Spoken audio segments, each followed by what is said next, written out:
YouTube vinyl community, people who love used records, random people on the internet. My name is Giggens, and we're here today to talk about exactly that, used records. Because for me, and for a lot of other people, used records have a story, they have a life, they have a history, they've seen some things, they've been in many a collection or just one collection, but they've been somewhere else, they've had a different life before you got your hands on them. And that concept has always blown my mind. I mean, just the idea of antiques and older things that have been passed down through generations, something material that is in your possession is kind of a tangible, realm into the portal to the past, if you will. And I love the fact that a lot of used records have personalized touches to them. Well, I know that drives some people absolutely insane. I kind of like it. So I was going to go through just a couple of records here today, 3 albums in particular, to show off that have markings on them that I thought were just great. And I wanted to show off exactly what they were. So I'm going to start off with the Rolling Stones, Aftermath. This album is nicely toasted, but I love it for that reason. So on the very front, I mean, it's got this guy's name. Looks like it was Jimmy Williamson, English. Well, we wrote English group next to the Rolling Stones. But what's funny too, under this lighting, I could see a lot better. He wrote it in Sharpie and then also in like a ballpoint pen, which you're not going to be able to tell very well. But there's his name up top. So Jimmy, I got your record. And at the bottom here, he's written all the names of the guys. So there's Charlie, Bill, Keith, Mick, and Brian. He actually died in 1970 down there, which I don't think you're going to be able to see too well. Well, kind of. You can pause it there. But the back cover is the best part because he just wrote it much more clearly in the back. He loved writing his name. Maybe he was taking a penmanship course and, was getting used to signing his name in cursive, but it's just everywhere. Jimmy was really proud of writing his long, cool name because it does look cool. Jimmy. But he put check marks next to the record, the songs that he liked, which were all of them. But he ended up writing Brian Jones in 1970 at the bottom there. So who knows if this is a copy he had in the 60s, but, this is a mono copy. The record itself, I don't remember if there's anything on that. No, the label itself is fine.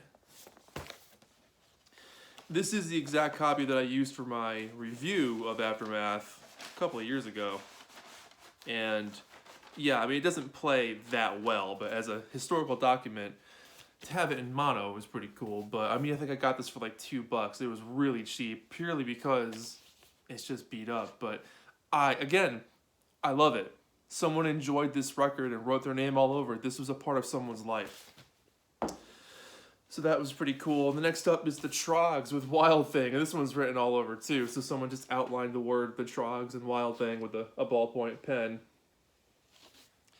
And as on the front cover, yeah, very faintly. I think it's more so on the back.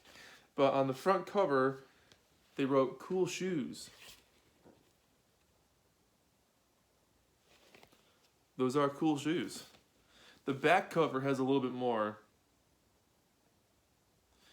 So I don't know who owned this, but they wrote that these two guys were ugly. Poor guys. So feel free to pause in these moments here.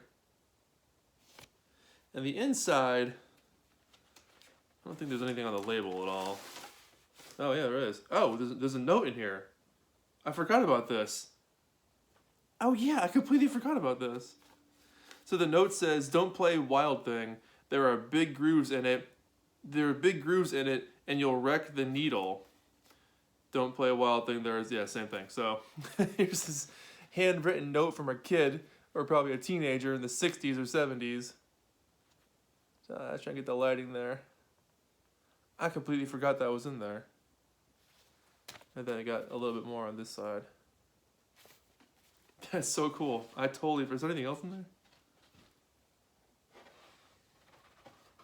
Oh, the rest of the paper, it's just kind of falling apart. Does that say weed?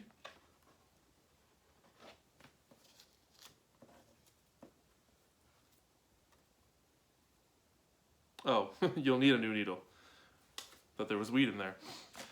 Anyways, this, on the label it does say the same thing.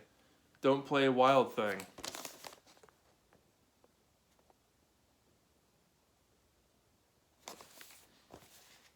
It's been a long time since I've played this actual record, so I don't really remember how it sounds. I do take instructions pretty seriously, so knowing me, I probably haven't played Wild Thing, which for most people is the song that they came here for when it comes to the Troggs, but I mean, they had a lot of really great songs. Why isn't this going back in there?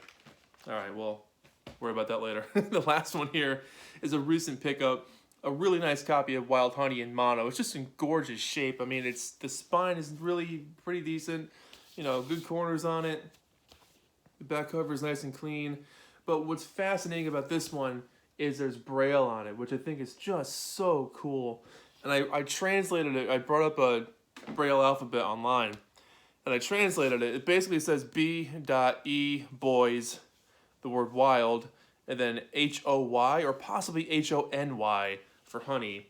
The characters kind of blend together pretty well. I did post a picture of this on my Instagram, so if you want to see a much more up-close picture of it, go to Instagram, and it's Giggens with an underscore after it for my channel there. But, I mean, that's just so cool.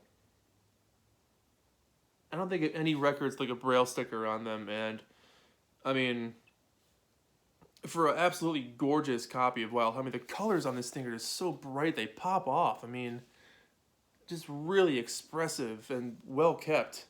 This is in excellent condition, and the record itself looks just as good. I mean, yeah, it is a clean looking record.